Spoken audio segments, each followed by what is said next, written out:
Este es el podcast Máximo Desempeño con Pablo Jacobsen. Pablo Jacobsen. Descubre las claves para alcanzar tu máximo potencial.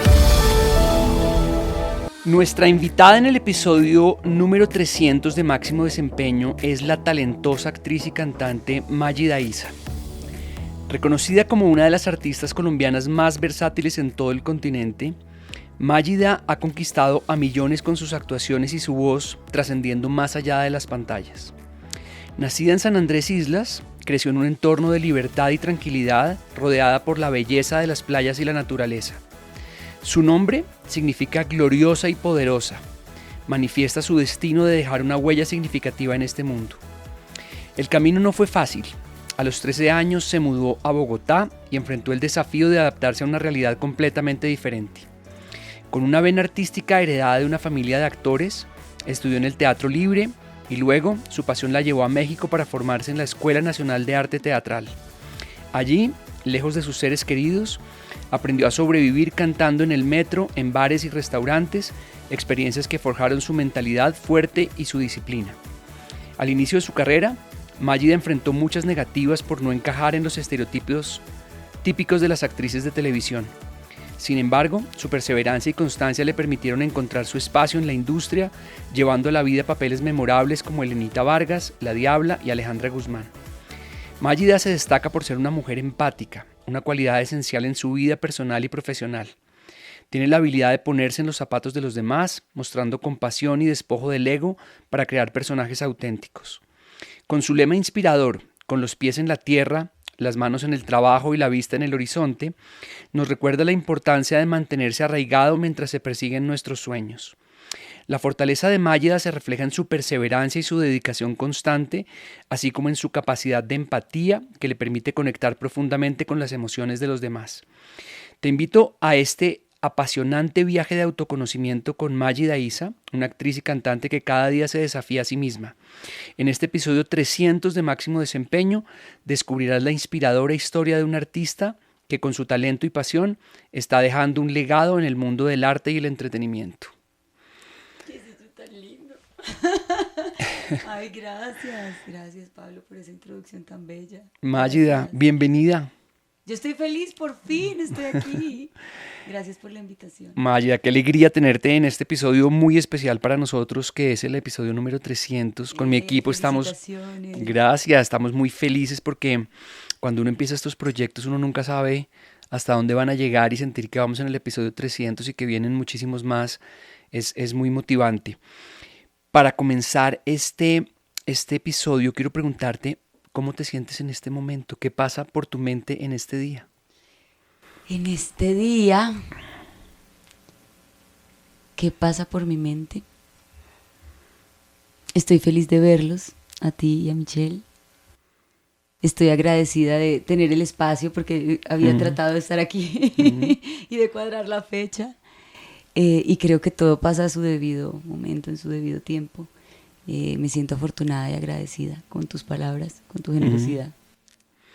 Gracias, pues para mí es muy especial tenerte en este espacio que para mí es el lugar inspirador donde me dedico a crear. Es un lugar que diseñé primero en mi mente y que luego IKEA me ayudó a hacerlo realidad, y que yo creo que todos necesitamos espacios donde no solamente la decoración sino la energía se conecten con nosotros. ¿Hay algún espacio en tu casa que sea como ese lugar energético especial que tú tengas para crear? Sí. En mi cuarto tengo como un balconcito, pero es un balconcito cerrado, como un poco árabe, porque tiene cojines en el piso, tengo mi inciencito, puedo poner música, puedo estar acostada o en el mat o en la alfombra que tengo, o sentada con mis cojines, y siempre ese es el lugar donde me desconecto, pienso, respiro. Muy importante para mí, porque se me olvida en el día. Parecerá increíble, pero no se le olvida respirar. Sí. Y creo que ese es un lugar especial. Y desde que hice un viaje hace un año a Bali, decidí que también en mi sala organizar un espacio de agradecimiento para recordarme todos los días, o cuando salgo o cuando llego, que es importante agradecer. Entonces también puse una sombrillita como balinesa que me gusta, un inciencito, cositas, como que organicé ese espacio de agradecimiento que en realidad me lo recuerda a mí, porque la gente que entra a mi casa no sabe que este es un espacio de agradecimiento, pero es un recordatorio para mí. Cuéntame de ese viaje a Bali. ¿Qué te impulsó a ir allá? ¿Cuánto tiempo estuviste? ¿Con quién fuiste? ¿Cómo fue ese viaje? Me impulsaron mis buenos amigos. Ese es un gran regalo de Dios, tener buenos amigos, estar bien rodeado. Manuela Mejía, Paola y Juliana organizaron un retiro. Yo nunca he sido de retiros porque yo digo, viajar con gente desconocida y en grupo me parece dificilísimo porque si uno no quiere ir de pronto a algo es como incómodo. No he sido mucho de viajar con grupo desconocido, entonces lo pensé mucho, pero todo se organizó, todo se dio, mejor dicho, Dios me mandó. Y me fui a ese retiro, a Marcer se llama el retiro. Lo hacen nuevamente este año en mayo, cada año lo hacen. Y después me quedé solita después del retiro una semana, 8 días exactamente, yo solita, como conociendo realmente cómo se vive en Bali. Un viaje muy especial, un viaje interior más que exterior. Todo el mundo me decía, pero ¿cómo es posible que tengas que cruzar el globo terráqueo para conectarte? Y fíjense que sí, a veces es necesario hacer distancia, sí, cambiar las coordenadas, despegarse totalmente de las obligaciones del celular para poder ir adentro. Y ese viaje fue muy importante para mí como mujer porque no somos los mismos. Entonces pasan los años y uno no se detiene a pensar quién soy yo ahora, después de lo que he vivido. ¿Qué quiero yo ahora? Tengo 43 años, esta mujer ahora, ¿qué quiere? Entonces no me había dado ese espacio.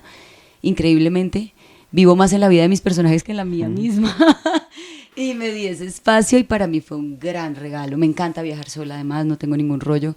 Me encanta ver, conocer, probar cosas distintas. Aprendí muchísimo en este viaje sobre el agradecimiento, sobre los tiempos para mí, la velocidad de la vida. Aprendí que el agradecimiento no es una emoción, sino una fuerza que modifica tu entorno, que armoniza las relaciones, y eso hizo un cambio importante en mi vida.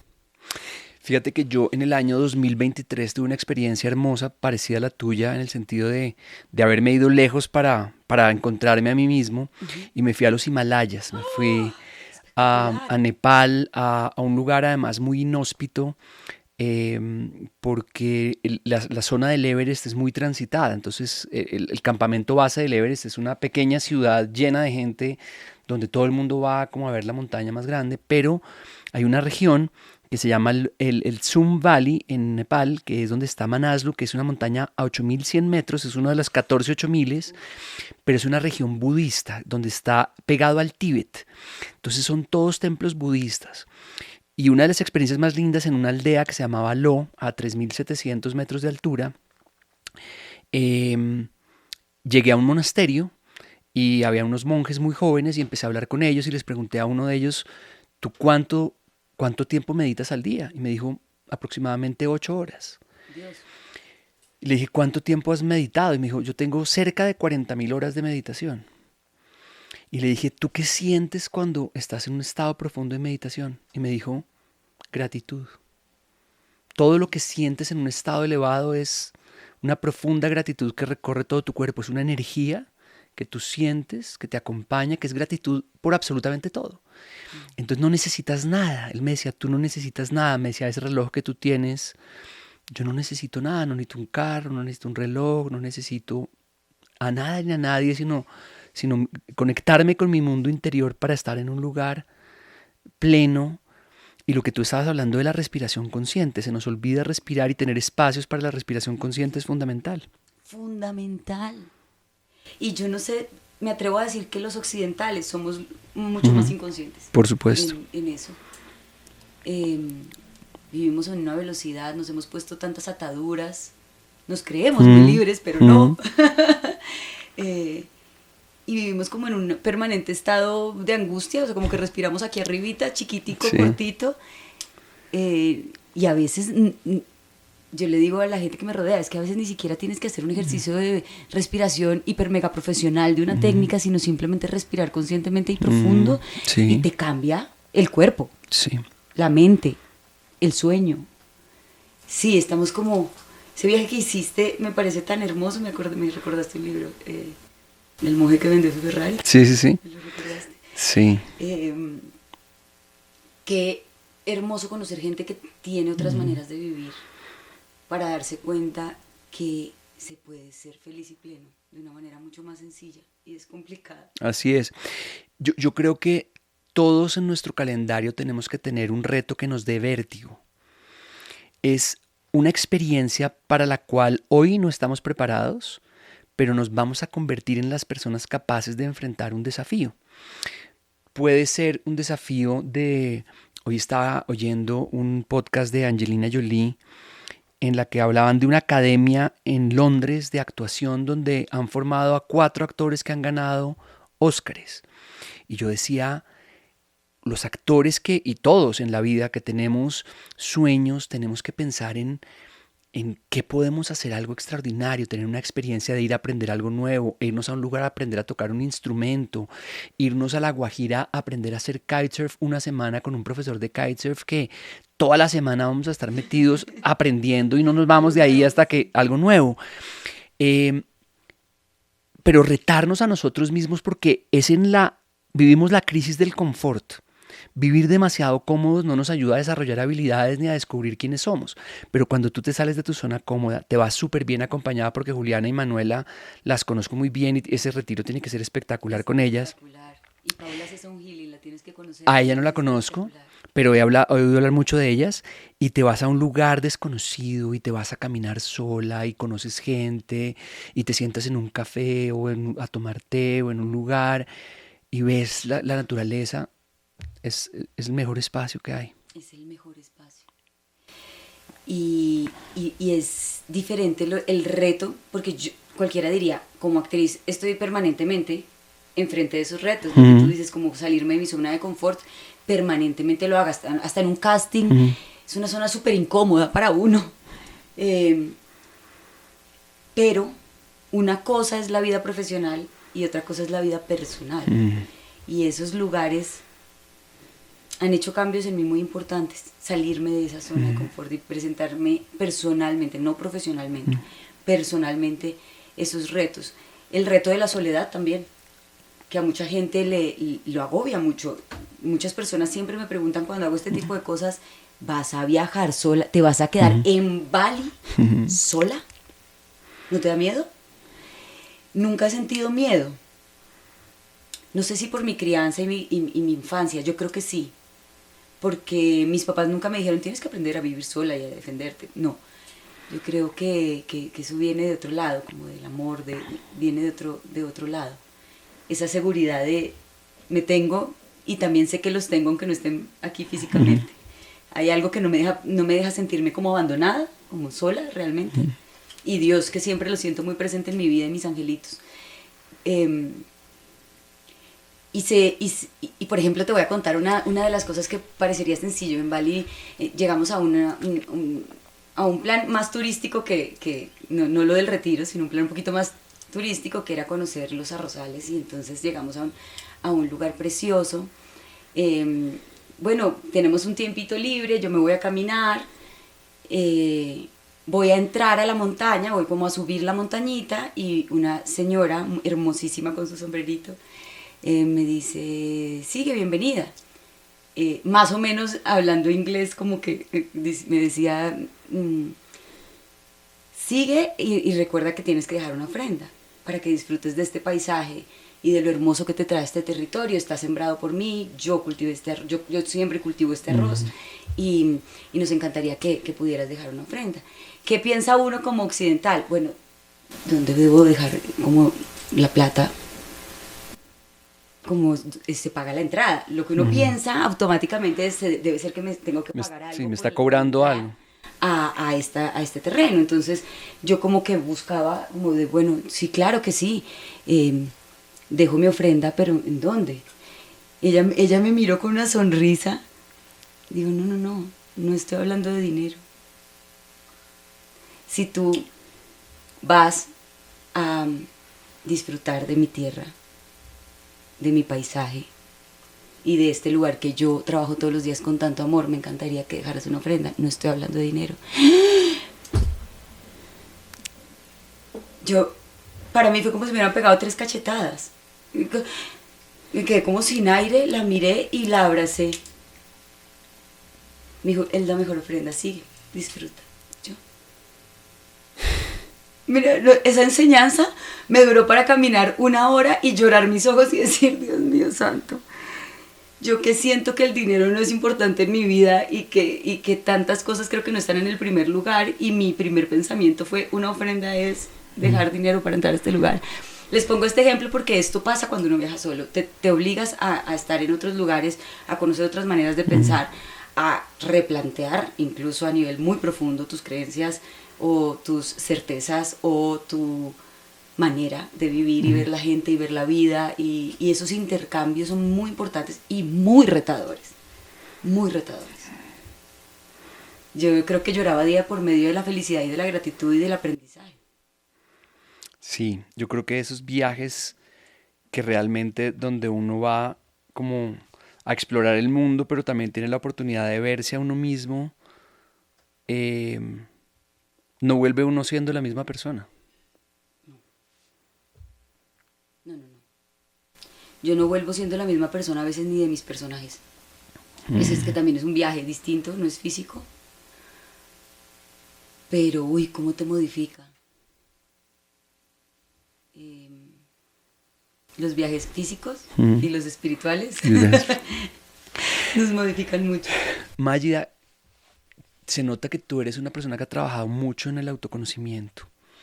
¿Ha habido un viaje espiritual que haya sido, digamos, significativo para ti reciente, que de alguna manera hayas podido ir a descubrir algo de ti a través de algún retiro, alguna terapia? Me imagino que la terapia, el retiro en Bali fue muy significativo, pero ¿qué más has hecho que te haya ayudado a ir bien profundo dentro de ti?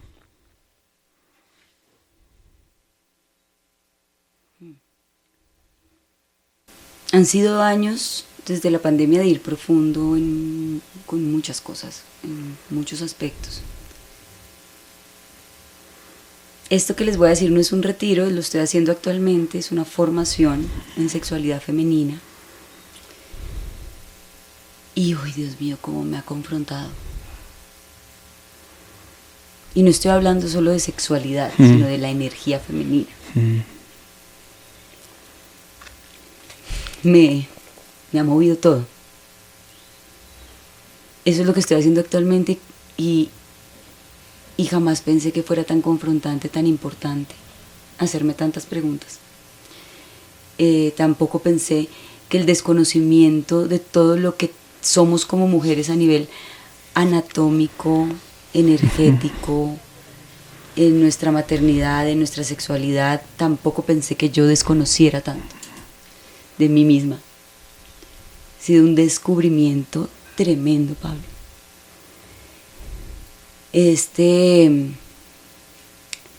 Sé que a lo largo de mi carrera y de todos los años, y de haberme ido de mi casa también joven, tal vez me obligó a tener mucha energía masculina para defenderme, para afrontar, para pararse enfrente de un director.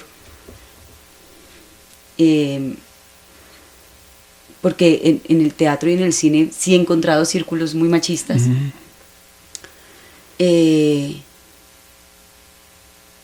Entonces empiezas a olvidar muchas cosas de tu feminidad, de tu energía femenina, de tu vulnerabilidad expuesta. Prefieres esconder todo y decir, bueno, esto es para mí solamente. Y he ido bien profundo en esas preguntas y me he replanteado muchos de mis comportamientos. Y de tus creencias, seguramente. Sí. Fíjate que ese es un tema, el tema que tú estás mencionando es un tema que a mí particularmente me interesa mucho y que con Michelle nos hemos dedicado a explorar mucho. Tiene que ver con el tema de las polaridades. Y por el mundo en el que vivimos se han invertido las polaridades. Las mujeres muy en el masculino, para sobrevivir en un mundo muy machista, pero los hombres también somos víctimas del machismo en muchos aspectos, porque no existen referentes masculinos positivos. O sea, como la fuerza masculina se entiende como una fuerza física, como una fuerza como que impone, pero no es la energía masculina bien entendida, del masculino bien puesto, del masculino bien enfocado, digamos, esa energía bien enfocada. Y hay un libro de un autor que se llama David Deida, que se llama Descubrir a Dios a través del sexo.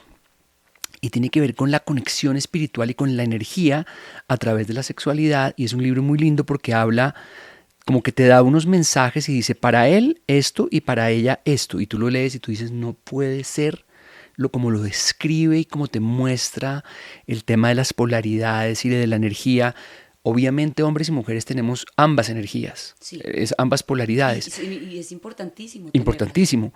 Pero hay una que nosotros debemos estar más puestos en nuestra polaridad dominante, porque ahí es donde está nuestra voz y nuestra verdadera fortaleza. Y cuando nos atrevemos a explorar eso, a ir más allá, es maravilloso tener el espacio de descubrir sobre la sexualidad, porque es un tema que es muy tabú, en nuestra sociedad no se habla de eso. Cuando se habla de existen unos referentes que son siempre muy negativos, pero cuando se entiende eso desde el punto de vista energético, de polaridad, de crecimiento espiritual, de desarrollo personal, es una herramienta. Pues todos venimos de esa energía y todos somos energía, y en la medida en que nos conectamos con esa energía es cuando mejor podemos expresar quiénes somos. Y realmente creo que sí, aunque nos sintamos muy avanzados, estamos en el 2025 y seguimos sin hablar de eso. En los colegios, con nuestros amigos. Yo me he dedicado, yo acabo de comenzar la formación con Camila Barrera, dura 6 meses, y me he dedicado a mi círculo cercano de amigas a preguntarles, oiga, ¿ustedes sabían esto? Yo estoy súper movida porque y les pongo los temas que me mueven, y me siento movida energéticamente y emocionalmente, porque claro, empiezas a darte cuenta de que el problema no solo está afuera, no es que lo que el mundo ha reconocido de las mujeres o de la energía femenina o lo que se nos permite, o por qué no nos habla, o por qué nosotros sexualmente siempre hemos estado como tan escondiditas, tan reprimidos, y tan reprimidas. Viene no de nadie más sino de nosotros mismos, porque de lo que estoy estudiando también hay una cantidad de cosas que yo tenía un total desconocimiento, y compartiendo la información me doy cuenta de la importancia de informarse y de buscar, de leer, de compartir la información con tus amigas, con tus seres queridos, de hablarlo con los hombres cercanos también, y ver qué opinión tienen y ver si ellos tienen esa información. Creo que hay un desconocimiento profundo que nos ha dividido durante años, como siempre. ¿Hay algún descubrimiento en ese proceso que estás haciendo con Camila reciente, como que te haya movido en estos días? ¿Alguna reflexión de esas que has compartido con tus amigas que nos puedas compartir o que me puedas compartir? Es que a mí todo me mueve, no sabría qué elegir. Creo que lo que no puedo sacar de mi cabeza es cómo puedo hacer toda esta información fácil para mi sobrina que tiene 10 años, por ejemplo. ¿Cómo podría yo irla introduciendo en esta información de alguna manera en su preadolescencia y en su adolescencia? Eso es lo que me tiene la cabeza en este momento, como qué lindo todo lo que estoy entendiendo. ¿Cómo hago para que no repitamos las historias en las mujeres de mi familia? ¿Cómo hago para que ella tenga más información desde chiquis y que pueda relacionarse de una manera más sana y placentera para ella también? Mágida, al mirar hacia atrás en tu vida, ¿cuál consideras que ha sido el reto más importante que has enfrentado y cómo lo superaste?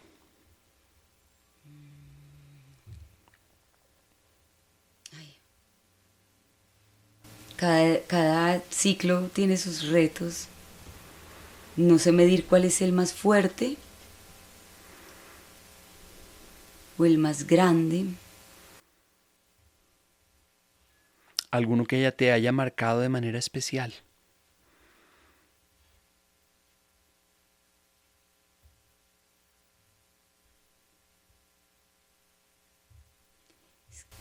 me cuesta trabajo elegir un reto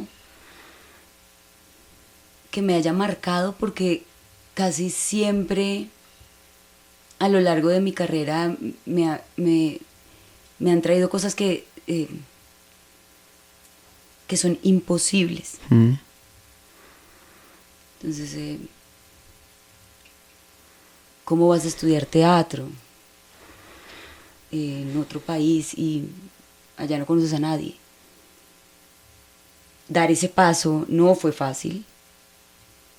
Y los retos que implicaron esos 7 años en México no fueron fáciles, tanto personales como emocionales, como económicos, como de aprendizaje, porque lo que estaba aprendiendo para mí era demasiada información, demasiadas cosas que te mueven como ser humano.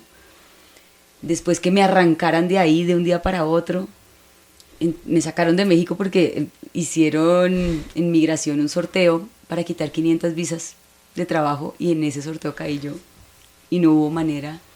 Esa experiencia fue bastante traumática para mí en ese momento, porque fue dejar 7 años de tu vida de un día para otro y toda tu proyección profesional en ese momento en el teatro, que yo ya tenía una proyección, empezar de cero otra vez aquí.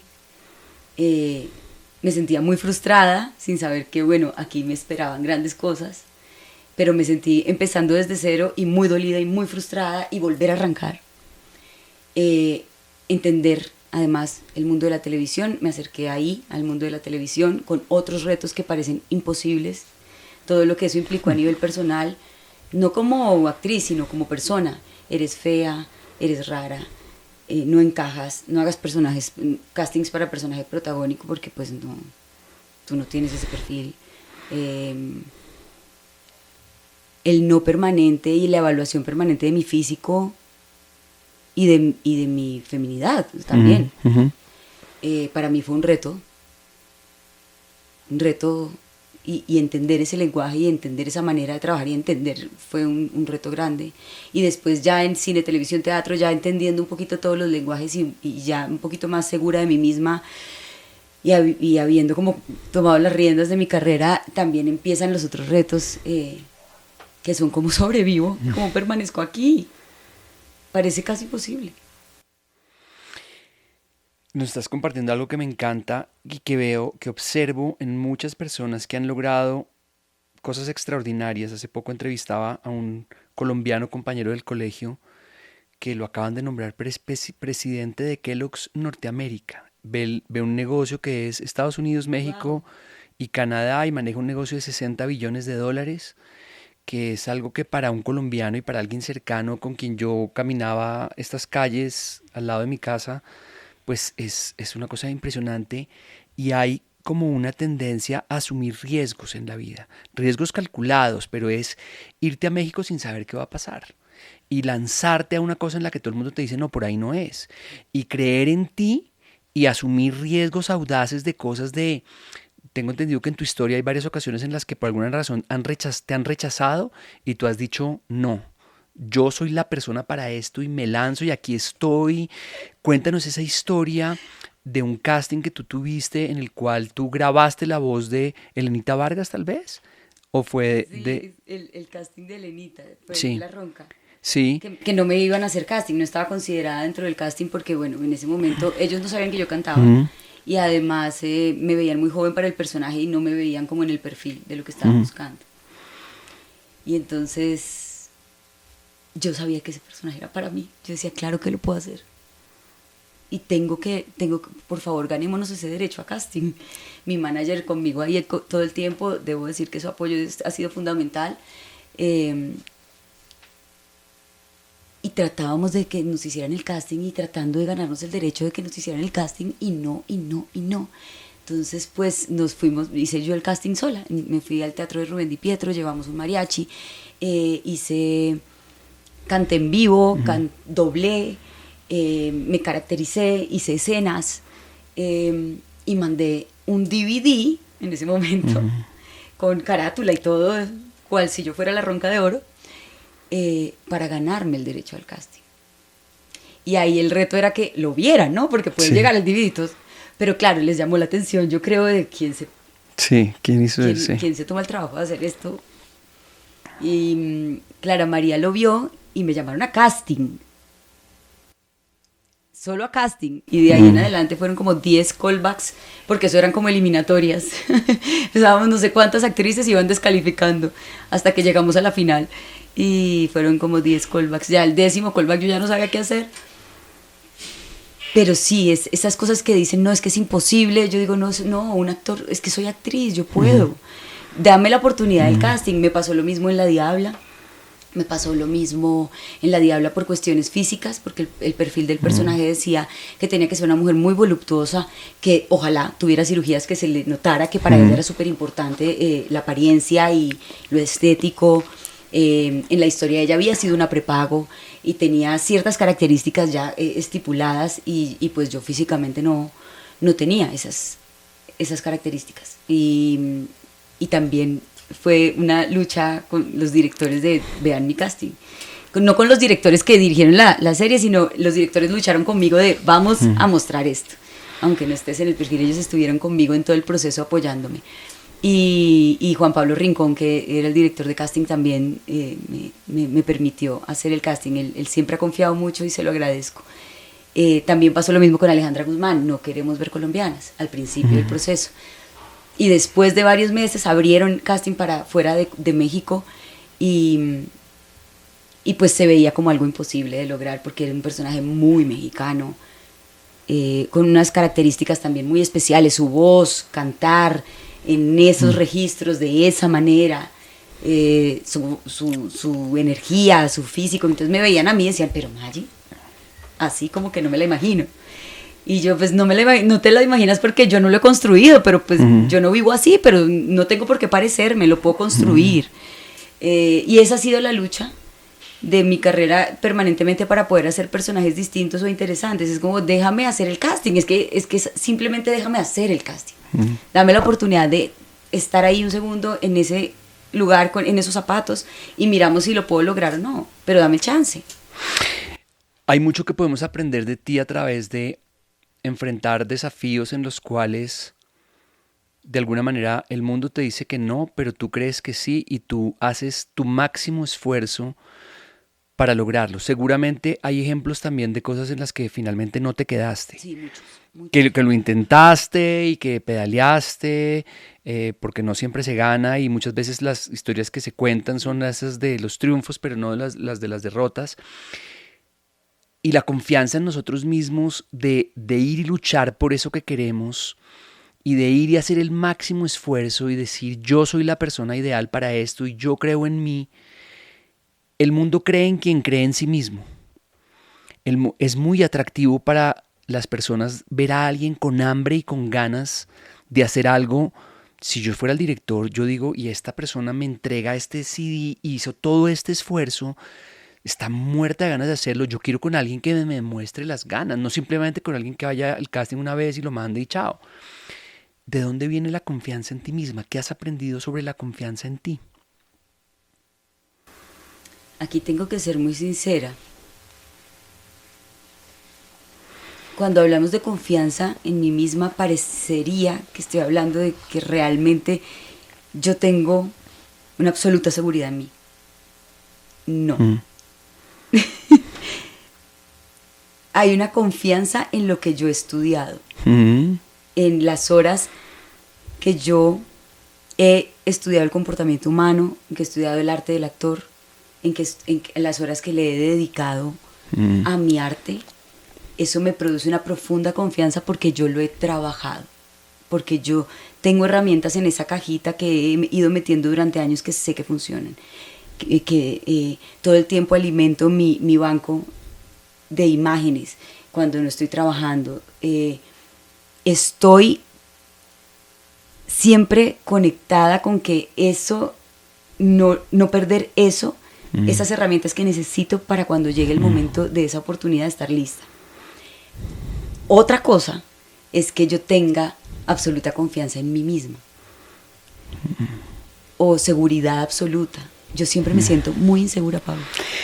Pero fíjate algo sobre la confianza que es bien interesante. La confianza no es transversal como que tengo confianza en todo, porque tú puedes tener mucha confianza en lo que te has preparado en tu arte, porque lo que nos estás diciendo es que tu confianza viene de tu preparación. Cuando yo estoy 100% preparada y he hecho la tarea y me he esforzado, me siento con confianza para enfrentar un reto. En ocasiones hay áreas de nuestra vida en las que no nos sentimos con tanta confianza.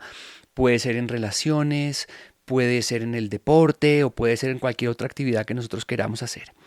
Pero cuando tú te has preparado, cuando tú has hecho el esfuerzo, construyes una plataforma, pero la confianza en ti viene de un lugar y de un lugar únicamente, y es tu diálogo interno, la conversación que tienes contigo misma.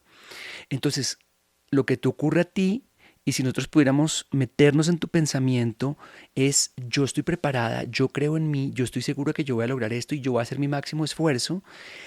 Y la confianza se construye porque imagínate la voz interior cuando la voz dice: yo no puedo, yo no valgo, yo no sirvo. Y en Porque, esta carrera es muy probable que pase muy seguido. claro, y además en tu carrera hay algo que es: yo fui director durante mucho tiempo de revistas para hombres, yo fui director de Soho durante mucho tiempo y fui director de Maxim en español. Y a mí me pasó una cosa y es que yo veía cómo, pues mi criterio es un criterio subjetivo para elegir la portada de una revista, por ejemplo. Y yo veía los nervios con los que llegaban las mujeres a los castings. Yo finalmente me fijaba, había mujeres bonitas que no registraban como yo me imaginaba que debían registrar. Y es un criterio completamente subjetivo. Sí. O sea, todas eran mujeres bonitas y para un hombre podría ser más guapa una que la otra. Pero era un criterio completamente subjetivo y cuando tú vas a hacer un casting, el criterio del director puede ser que yo la necesito que no mida 1,73 sino 1,74. Pueden ser cosas absolutamente que no tienen nada que ver contigo. Sí.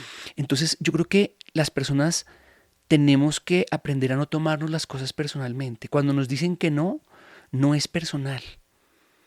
Nos invita a ser mejores, a trabajar más, a esforzarnos, a aprender, a crecer, pero no tomárnoslo como personalmente, como algo como que eso, un no definitivo, sino es un no a esto en este momento, que además puede ser un regalo, porque que a ti te hayan expulsado de México en su momento fue lo peor que te Sí, te yo podía me pasar quería en la vida. morir. Sí. Pero si tú lo miras en perspectiva, de pronto fue el regalo que tú necesitabas para lanzarte a crecer y de repente en México tú no hubieras podido hacer lo que has hecho acá.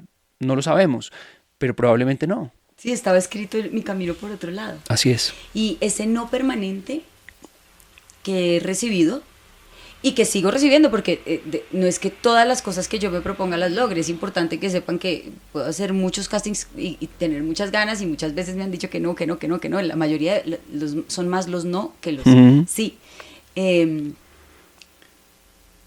Yo entiendo por qué para una persona que se dedica al arte un no puede ser tan personal. Digamos que pones tu emoción, tu anhelo, tu sueño en esa respuesta, pero además también como el instrumento con el que trabajas eres tú mismo. Digamos, no es como un músico que tiene la guitarra aquí y la guitarra es el instrumento y puede dejarla ahí un ratico y separarse. Como el instrumento es el anhelo y el sueño también está aquí, tu construcción está aquí. Entonces a veces por eso es tan difícil no tomarse personal, o que no sea un dardo a tu autoestima, o que no sea frustrante. Yo pues ya he pasado por tantos no, que uno ya lo empieza a entender de una manera distinta, pero entiendo para los actores jóvenes que debe ser absolutamente horrible que les digan todo el tiempo que no te lo tomes personal, porque es casi imposible no tomárselo personal. O sea, lo entiendo.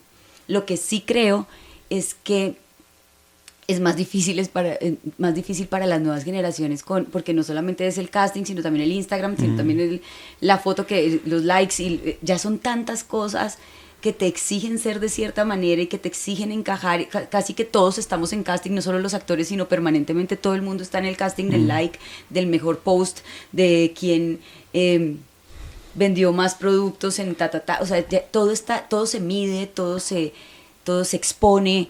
Estás tan expuesto todo el tiempo que creo que por eso ahora es tan difícil decir no te lo tomes personal, o no tomar un no como respuesta de una buena manera. Creo que ahora es mucho más difícil. El rechazo es difícil porque yo lo he vivido toda mi vida. Uno va entendiendo creo que sí es una fortaleza muy grande y siempre se lo digo a los amigos actores que son jóvenes, la fortaleza más grande está en que tú estudies, porque no es lo mismo fracasar sabiendo a fracasar sin tener herramientas, a que te digan que no sin tener herramientas. Pero sí entiendo perfectamente cómo se puede sentir una persona. No lo juzgo, pero sí me encanta como que me cuenten las personas que están cerca, o sobre todo actores o gente joven, adolescentes o de 20 o de sus 20, me encanta que me cuenten como para yo poderles decir, no es tan grave. Y yo ya tengo 43 y mira por qué te lo digo, mira, me pasó esto, lo viví así, esto después me trajo otra cosa y después pasan cosas mucho mejores, tienes que entender. Pero sí es muy difícil ahora para las nuevas generaciones, creo. Fíjate que cuando uno lo piensa en el mundo de los actores, pues hay muchísimos nos, pero si tú miras el deporte, los mejores deportistas de la historia generalmente han perdido más de lo que ganan. O sea, han jugado 20 torneos y han ganado 6 o 7 los mejores, pero han sufrido grandes derrotas. También con una presión tremenda, porque es una carrera corta. Con una presión tremenda. Las personas que, por ejemplo, que son comerciales, les dicen que no muchísimas veces en el día, y hasta que por fin consiguen esas 2 o 3 personas que les compran, y ser comerciales es enfrentarse a muchísimos nos permanentemente. Fíjate de la gente que a veces llama a vender cosas que la gente les cuelga el teléfono y son nos muy radicales y muy rotundos porque ni siquiera te están dando la oportunidad de hacerlo.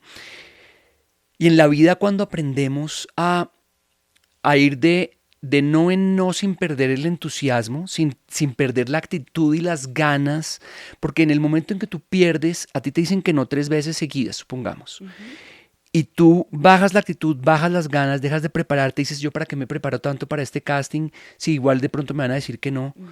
Ahí es donde fallamos, y es en perder ese entusiasmo y esas ganas y esa hambre, porque nos pueden decir, a los mejores, hay autores que han llevado su libro y lo han mostrado 10 veces y le han dicho que no, y en la 11 se ha convertido en super éxito mundial, como Harry Potter, y como hay historias de ese estilo.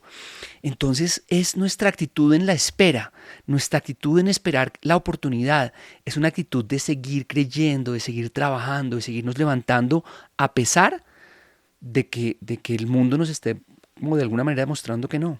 Sí. Es verdad, esa actitud es muy importante, pero no significa que uno nunca pierda el ánimo. Es decir, yo he estado en esas etapas millones de veces, sí, en que digo, no, otro no, digo, oh, ¿qué voy a hacer? ¿Qué está pasando? ¿Será que? Yo siempre hago el chiste con mis amigos, ¿será que se me olvidó actuar? Pero emocionalmente sí he tenido, claro, muchas veces ese bajón de, no doy más, ya. Qué decepción, qué permanente lucha, qué cansancio.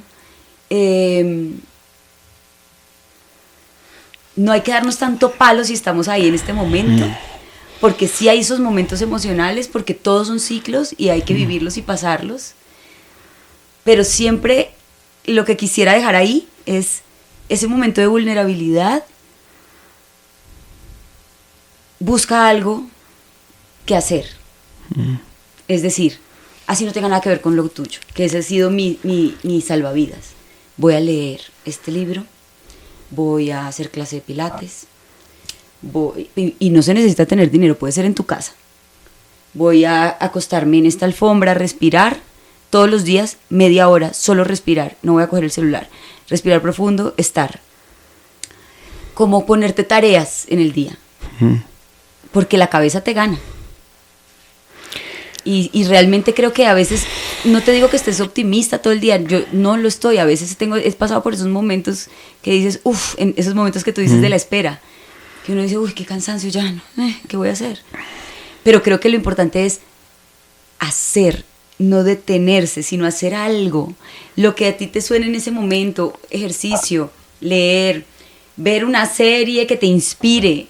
Hace poquito vi Adolescencia y me inspiró, dije, qué delicia, 4 episodios bien escritos, con un riesgo de que cada episodio sea plano secuencia, entonces me ponía a pensar en otras cosas y me entretengo mirando cómo hicieron el plano secuencia de cada capítulo.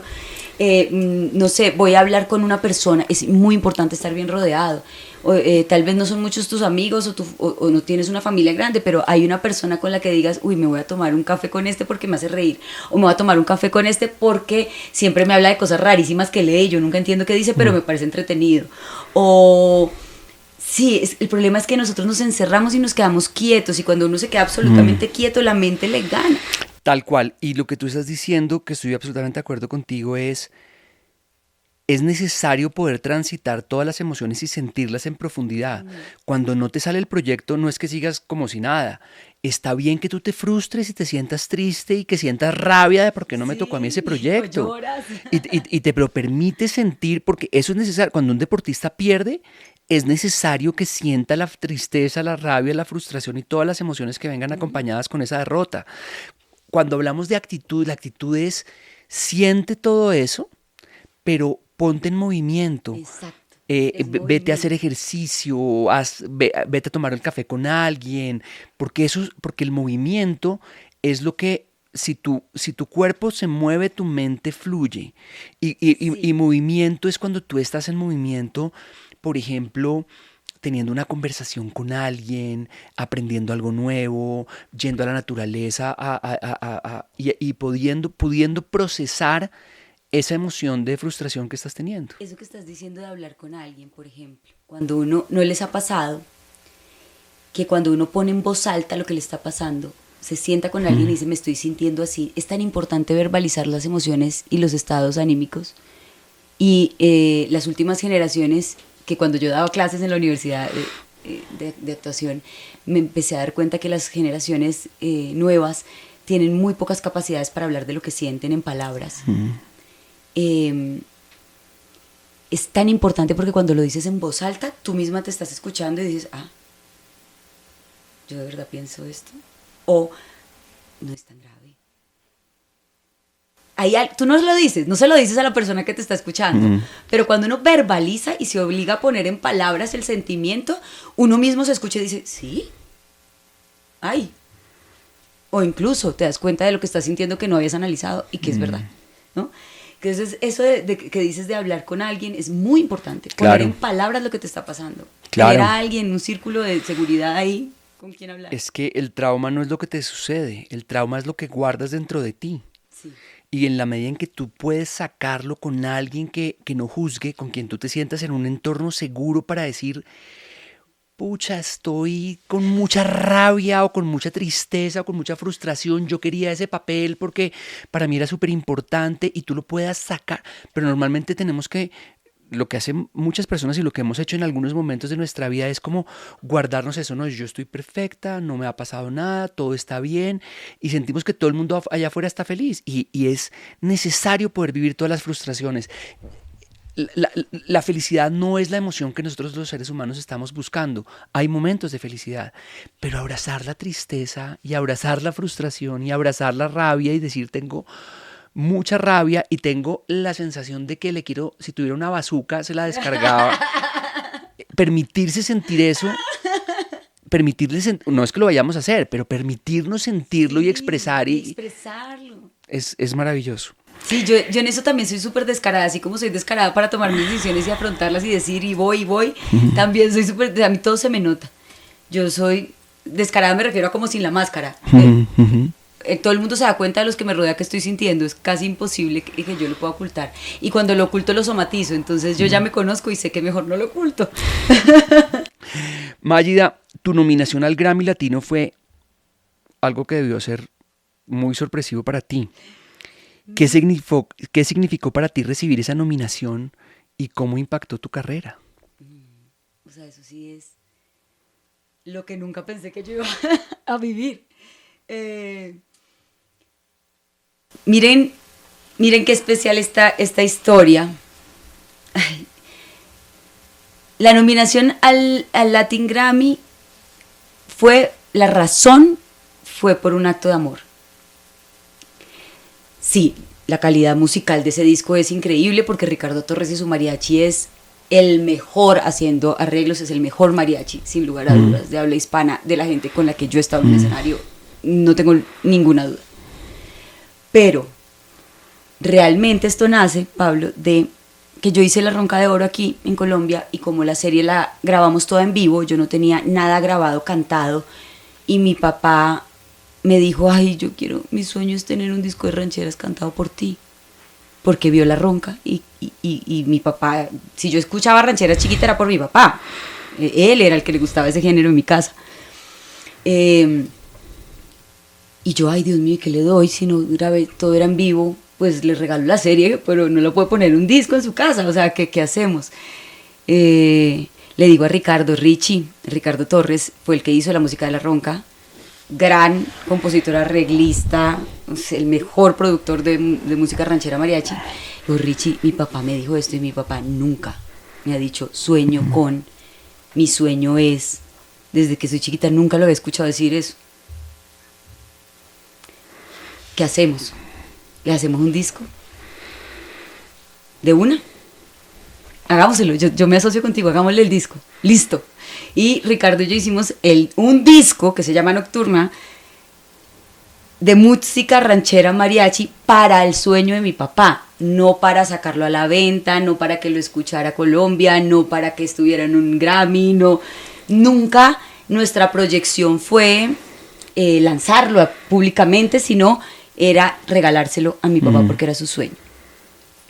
El disco quedó precioso. Uno de los músicos que grabó en una de las canciones, el maestro Cabral Jr., un músico mexicano increíble, le dijo a Ricardo, el disco está muy bonito, dile a Mayida que por qué no lo inscribe, tú por qué no inscribes esto a un Grammy. Y entonces yo le pregunto a Richie, ¿cómo se hace eso? O sea, no, eso es, simplemente entramos a la página, es súper sencillo, llenamos el formulario, pagamos $50, mandamos el disco, en ese momento se tenía que mandar el disco a Los Ángeles. Hice la tarea porque realmente sí eran los mejores músicos y sí era un disco de gran calidad porque era para mi papá, era el sueño de mi papá, no podía tener nada más que los mejores músicos porque era el sueño de mi papá. Entonces mandé el disco, lo mandé, pero pues yo me olvidé un poco del tema, he de decir, porque tampoco pensé que eso pudiera tener, que esa piedrita tuviera onda, o sea, no, como que uno lanza la piedrita, pero no pensé que se pudiera hacer, porque pues no tengo disquera, nunca he hecho ese camino, no tenía labrado nada en ese camino. Y ya me olvidé de eso, y meses después estoy manejando en la 9ª, iba para ensayo del musical de Chabela Vargas, La vida de Chabela, que le hicimos en teatro. Y me llama mi PR, Astrid Bulla, que es mi PR desde hace muchos años y mi amiga, gritando. ¡Estás nominada a Latin Grammy! ¿Qué? ¿Estás nominada? Casi me estrello en la 9ª, casi llega, el carro lo frené casi enfrente del volardo. No. Me temblaba todo.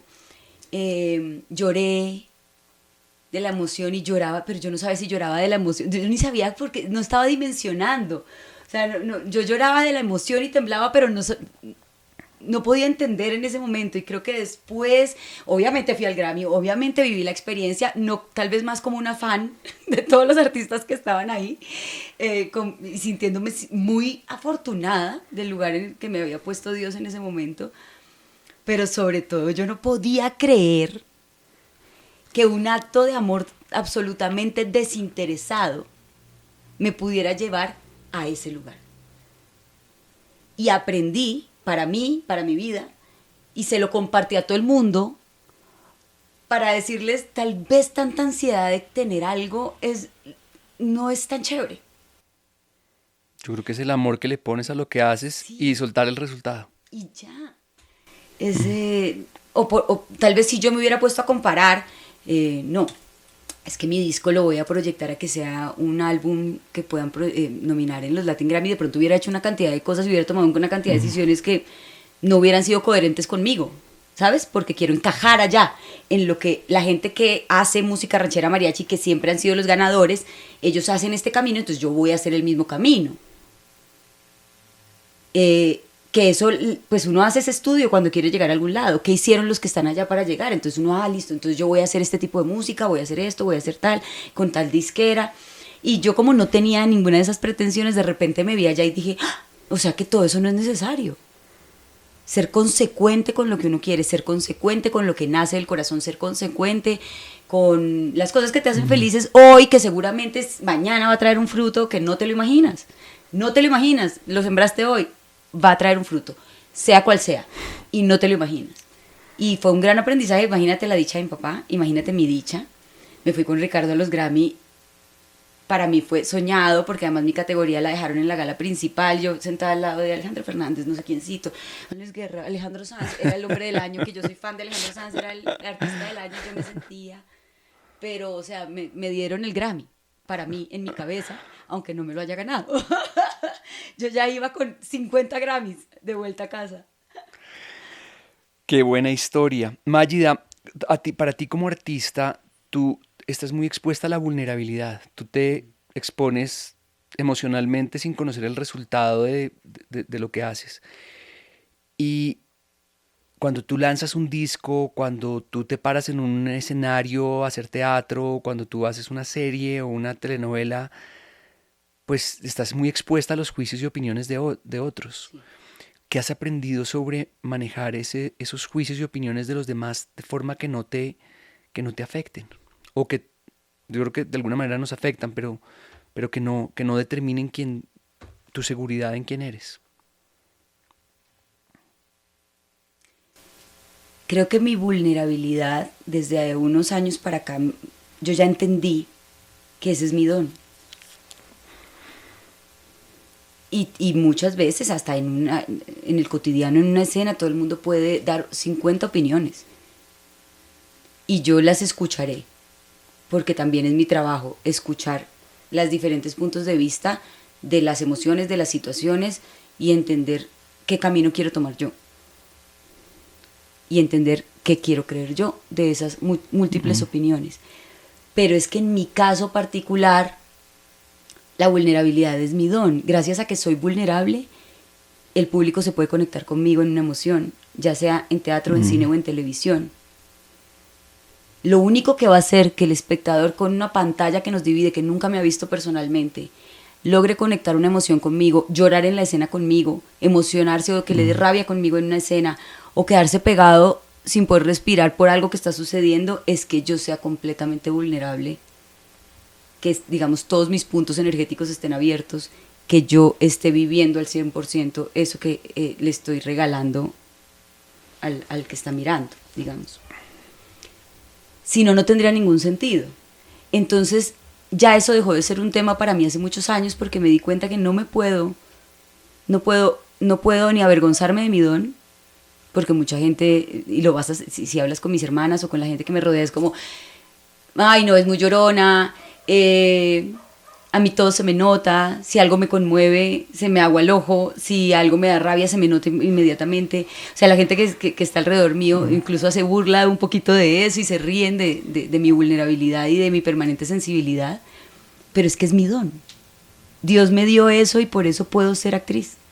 Yo tengo el don de ponerme los zapatos de alguien más, porque yo logro sentir el dolor que siente otra persona que está viviendo cosas que yo jamás he vivido. Yo simplemente pienso en esa situación un minuto y yo sé exactamente cuál es esa emoción, porque la dejo vivir en mí. Entonces, si yo me peleo con mi vulnerabilidad, pues voy a ser peor actriz. A mí me parece que es un don muy bonito poder mostrarle a otra persona la vida de alguien. No es ni siquiera una cuestión de ego. Así mi actuación la vieran 2 personas. Qué bonito poder ver una radiografía de un ser humano. Porque estoy aquí representándolo para no ocultarte nada. Tú sí vas a saber la verdad de todo lo que él siente. Los que estamos aquí actuando la escena no, pero tú que estás viendo una radiografía de un ser humano. No es divino, es divino ese don. Divino. Entonces, digamos que para mí ese tema de la vulnerabilidad es un don, y dejó de ser un impedimento de mostrar y las opiniones de los demás. Opinen todos, yo voy a elegir el camino que voy a tomar. De pronto hay opiniones muy interesantes que uno debe analizar.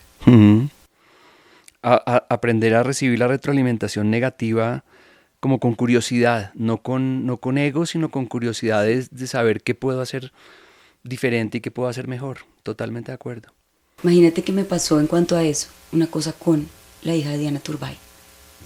Yo en Noticia de un Secuestro interpreto a Diana Turbay, una periodista muy importante para la historia de este país. Empiezo yo a estudiar el personaje y pues tengo mucha documentación de quién era Diana Turbay. Tanto sus amigos periodistas como la historia de este país, como el libro de García Márquez, Noticia de un Secuestro, como yo podía saber perfectamente, deducir quién era Diana Turbay. Y de repente ya tengo toda una estructura de más o menos por dónde voy y tengo la entrevista con su hija. Y su hija muy generosamente y muy amorosamente me empieza a compartir para ella quién es su mamá y cómo sucedieron las cosas. Y los detalles que son tan importantes del momento en que vio a su mamá por última vez, como todas las cositas. Y aprendí una cosa muy importante en ese momento, y es que todo lo que yo había estructurado, a mi juicio, de lo que yo debía hacer, lo que debía sentir en cada escena, de cómo iba a proyectar las cosas, de cómo iba a hacer esa estructura de ese mapa emocional, todo estaba totalmente equivocado. No tenía yo ningún derecho de hacer una deducción de una persona por lo que opina, por la opinión pública o por lo que existe como documento histórico. Yo estaba faltándole a algo absolutamente importante, y es a la mujer que era ella y a la mamá, que eso no lo sabe nadie del país. Entonces tuve que tirar ese trabajo a la basura, pedirle perdón a Diana desde este lugar que yo estaba construyendo y de entregarle mi trabajo de ahí en adelante a crear un personaje desde los ojos de María Carolina y no desde mi opinión de lo que era Diana Turbay. Tomé atenta nota. Hice todo lo que yo no pensé que iba a hacer, sino lo que ella quería que yo hiciera. Porque ese es el ser humano real que Colombia no había visto. Y son muy poquitas escenas. Pero lo que yo aprendí de esas cosas que uno hace y que uno cree que está bien y que uno estructura y que entonces yo ya creo que lo tengo, y después llega alguien y te da una opinión y te das cuenta que no. Que te tomaste una atribución que no estaba bien. Y tienes que bajar la cabeza y decir, esto no sirve, lo voy a hacer así, de esta otra manera. Qué maravilla oír tu humildad para poder decir estaba equivocada y hacerlo distinto. Se requiere mucho coraje y mucho valor y mucha honestidad con el trabajo que estabas haciendo, porque quizás esa es la mirada que todo el mundo conocía y es la que todo el mundo esperaba, pero la que tú mostraste tal vez era una imagen más real que no todo el mundo conocía y que no conocía esa historia por dentro de la mujer que era en su entorno más familiar. A mí me encanta en los podcasts poder hablar con personas cercanas que me muestran, que me cuentan quién es la persona, y para mí me dicen, es que yo no voy a ser objetiva porque yo soy la hermana. Yo le digo, es que yo no estoy esperando que seas objetiva. Yo lo que estoy esperando es que tú me cuentes cómo es ella para tus ojos, porque eso es lo que ella es. Entonces, maravillosa historia. Mágida, ¿cómo la espiritualidad ha evolucionado a lo largo de tu vida? Uy, eso sí es una montaña rusa. Esto sí tiene muchos caminos. Espiritualmente creo que no tengo 43 años, sino 320,000. En la primera etapa de mi vida la espiritualidad siempre estuvo ligada a algo un poco más religioso. Yo crecí en San Andrés con una mezcla de religiones alrededor. Yo estudiaba en un colegio adventista, pero tenía familia musulmana, católica, evangélica, cristiana evangélica. Mis compañeros y mis amigos eran bautistas, judíos, árabes, musulmanes. Yo crecí en una idea de lo espiritual tan diversa. Inclusive mi familia. En algún momento fuimos muy practicantes, en otros momentos no tanto. Y tuve que entender cuál era mi relación con lo espiritual y con Dios a medida que fueron pasando los años, ¿no? Tengo fe. Creo que sí, los seres humanos no estamos aquí como solo por este momentico en la tierra y como que todo todo es la razón y todo lo veo y todo lo entiendo. Hay muchas cosas que no veo, que no entiendo y no todo es la razón. Hay muchas otras cosas que están mucho más allá de nuestra posibilidad de entender y de ver. Mi relación con lo espiritual sí tiene que ver con un ser superior, con un camino que está trazado, con cosas que tenemos que entender como seres humanos. Tengo fe en Dios, oro todos los días. No soy practicante, es decir, no estoy inscrita en ninguna religión. Inscrita en ninguna religión ni en ninguna iglesia, las conozco casi todas, de cerquita. Y mi trabajo personal ha sido muy importante, ahondar en mi trabajo personal para poder conectarme más con eso que es Dios. Pero sí ha sido un camino bien bonito. He pasado por muchos momentos, pero siempre he tenido mucha fe y Dios siempre me ha demostrado, o bueno, como ustedes le digan, Dios, ese ser superior, el universo, todo el mundo nombra esto de diferentes maneras, pero me ha demostrado que existe. Siempre he sentido la presencia de mis angelitos o de mis seres de luz que me cuidan. He vivido momentos en que he podido sentir la presencia de algo divino y eso pues no tiene para mí, o sea, es como si me lo hubieran puesto así en la cara y es como, esto existe y algún día vas a entenderlo mejor.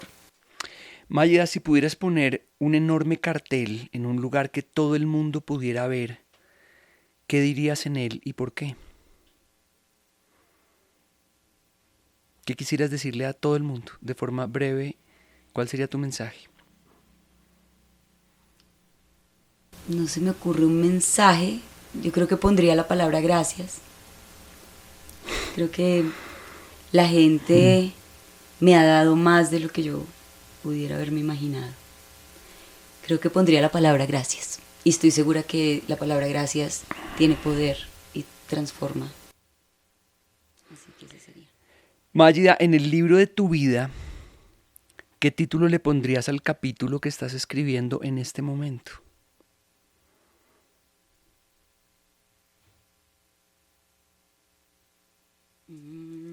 Está muy buena esa pregunta.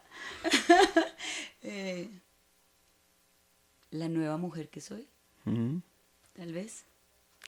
Maravilloso. Finalmente quiero preguntarte, después de todo lo que has logrado y aprendido, ¿qué significa para ti el éxito? ¿Cómo ha evolucionado esta definición a lo largo de tu vida?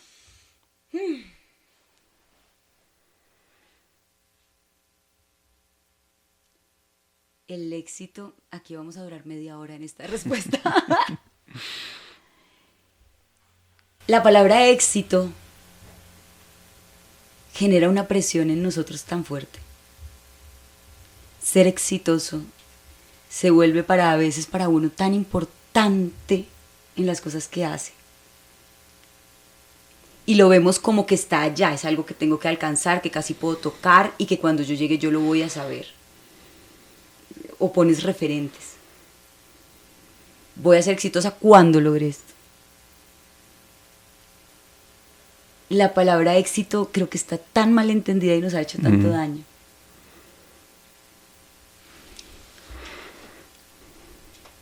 ¿Qué es ser exitoso o qué es ser exitosa? Yo les digo que cuando yo me acuesto todas las noches, las veces que me he sentido exitosa poniendo mi cabeza en la almohada con una sonrisa enorme y que está que se me sale el corazón del pecho, ha sido cuando he hecho lo que me gusta, he sido consecuente y he estado feliz todo el día.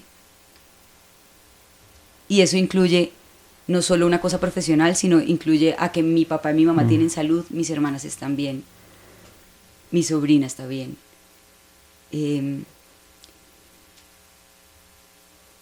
Ojalá la gente pensara en el éxito como que se acaba en las 24 horas de cada día.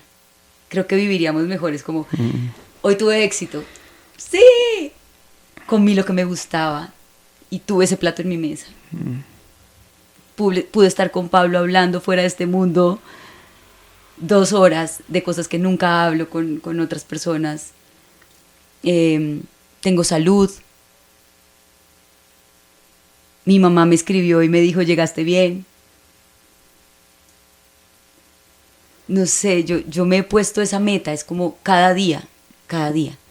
Porque cuando pongo tan lejos el reto, no, el reto no es la palabra, cuando pongo tan lejos el referente de qué es el éxito, siempre va a haber miedo y frustración. Y como que el día nunca va a ser suficiente.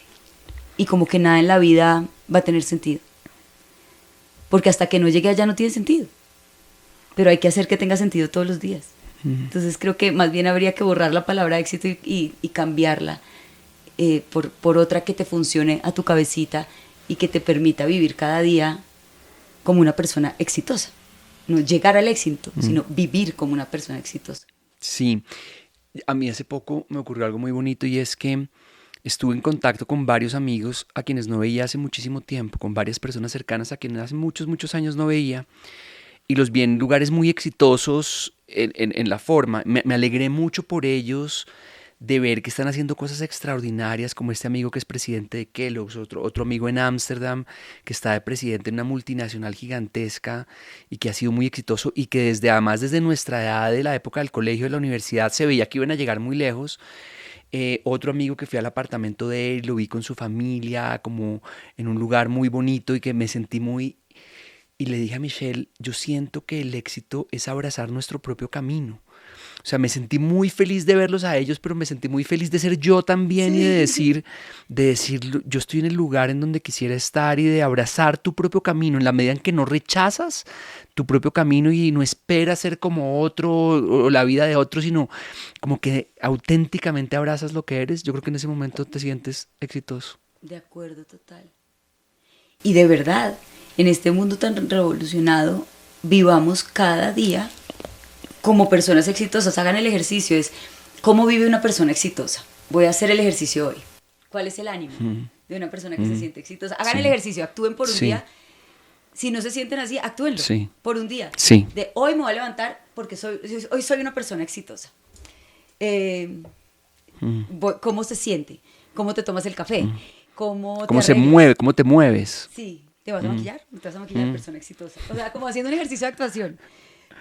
Hay que vivir como una persona feliz. No todo es felicidad en la vida, sí, ya lo sabemos. Vivimos en un mundo convulsionado, aprendes un noticiero y Dios mío, quieres morir. Hay personas a las que tal vez no están viviendo un buen momento cercano a ti o tú mismo. Son tantas cosas, pero tú puedes vivir en acción, hacer el día como una persona exitosa y feliz. Incluso tengo una amiga que me ha enseñado mucho, que pasó por una enfermedad muchos años, un cáncer muy fuerte, un lupus muy, muy fuerte durante muchos años. Y ella hacía ese ejercicio todas las mañanas. Me lo dijo hace poco, hace 3 días, y yo quedé impresionada. Ella hacía el ejercicio de visualizarse todos los días como vive una persona sin lupus. Yo soy una persona sin esta enfermedad. Entonces me voy a tomar este té, disfrutándolo muchísimo. Soy una persona que puede comer y tomar lo que quiera, porque y hizo el ejercicio y está sana. Después de 20 años de quimioterapia, está sana. Cuando se dio cuenta que visualizarse, ponerse a jugar a que ella es eso, que ella se visualiza así, que ella vive un día como una persona que no tiene ninguna enfermedad. Y eso este es hasta un juego divertido. Yo lo he hecho muchas veces, los invito a que lo hagan. Vivan el día como una persona feliz y exitosa. ¿Cómo se tomaría el café una persona feliz y exitosa? Y a uno le da esta risa cuando entra a ese juego y te cambia la dinámica y te cambia la energía y te cambia la mentalidad y para un poquito la cabeza y realmente vives de otras maneras. En ese momento en el que empezaste a encarnar a una persona feliz, te empezaron a brillar los ojos y tu energía cambió de una forma súper bonita. Yo creo que si hacemos ese ejercicio se refleja en todo lo físico, así como tú lo acabas de hacer. Y quienes lo están viendo en video, quienes no lo están viendo en video y simplemente lo están escuchando, pudieron sentir tu energía de lo que es conectarnos con sentirnos exitosos. Primero debemos sentirnos exitosos para poder ser exitosos allá afuera. Y estaba pensando tú tienes un casting importante mañana y quisiera desearte que toda esta energía de haber recordado lo que has logrado, los momentos felices que has tenido, todos los nos que has tenido también, pero también todos los sís y los tal vez, te lo lleves esa energía mañana para que tengas un casting extraordinario y que que sea lo mejor para ti, que te salga esto o algo mejor en este momento de tu vida. Te lo deseo. Para mí, haberte tenido en el episodio número 300 de este podcast es extraordinario. Sé que nos podríamos quedar muchas horas hablando. Sí.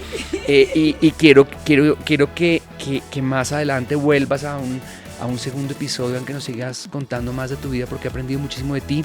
Y quiero decirte que te tengo un regalo, y es mi libro En Busca de la Excelencia, que son más de 60 conversaciones del podcast, momentos particulares de este podcast, que ya es libro, con una dedicatoria muy especial. Entonces quiero darte las gracias. Ay, muchas gracias. Gracias por ese deseo tan bonito. Amén, que así sea. Que todo lo que deseas para mí vuelva a ti multiplicado. Gracias por este espacio, por tu generosidad. Este es el podcast Máximo Desempeño con Pablo Jacobsen. Pablo Jacobsen. Descubre las claves para alcanzar tu máximo potencial.